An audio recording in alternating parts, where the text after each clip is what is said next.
Guys, welcome back to my channel. কেমন আছো সবাই? আশা করি ভালো আছো। গুড মর্নিং তোমাদের সবাইকে। তো আজকে আরেকটা নতুন ব্লগ, একদম না দেখলে কিন্তু পুরো ব্লগটা না দেখলে কিন্তু একদম তোমরা মিস করবে। তো পুরো ব্লগটা মানে পুরো ভিডিওটা তোমরা একদম শুরু থেকে শেষ পর্যন্ত দেখো। দেখার পরে কিন্তু অবশ্যই লাইক করবে, কমেন্ট করবে। তো চলো, আজকের ব্লগটা কিন্তু একদম খাস, আজকে স্পেশাল ব্লগ। আর একটা কথা, আমাকে কেমন লাগতেছে অবশ্যই কিন্তু তোমরা কমেন্ট করে জানাবে, কারণ প্রচন্ড গরম পড়েছে। আর এই গরমে সত্যি কথা বলতে প্রচন্ড গরম। আর এই গরমে আমি একদম শেষ। তো চুলে এখন একটু তেল দেবো, অল্প হালকা করে তেল দিয়ে তারপরে চুলটা শ্যাম্পু করলে ভালো হবে।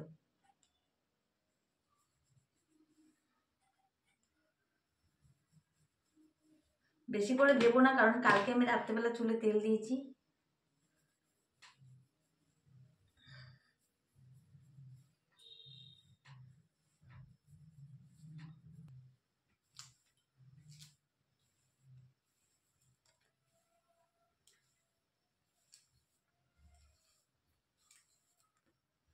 তো চুলটাকে চিরুনি করে তারপরে কিন্তু শ্যাম্পু করবো, তাহলে কিন্তু চুলে আর জ্বরটা একটু কম লাগবে।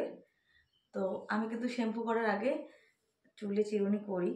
আর আজকে যেহেতু তেল দিয়েছি, আর তেল দিলে দেখো আমাকে কেমন জানি লাগে, মনে হচ্ছে রুগী। তো অবশ্যই আমি রুগী, কারণ আমার শরীরটা একদমই ভালো না, রুগী হয়ে গেছি।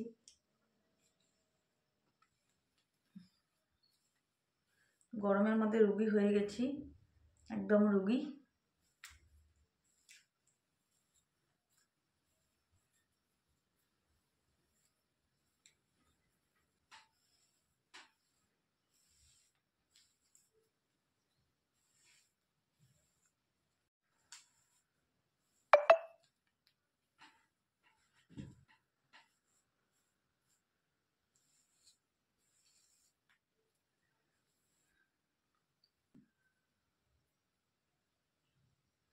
তো চলো, এখন আমি যাবো স্নান করতে, চুলে শ্যাম্পু করে স্নান করব। তোমরা পুরো ভিডিওটা দেখতে থাকো।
তো আমার স্নান করা শেষ, টাটা টাটা।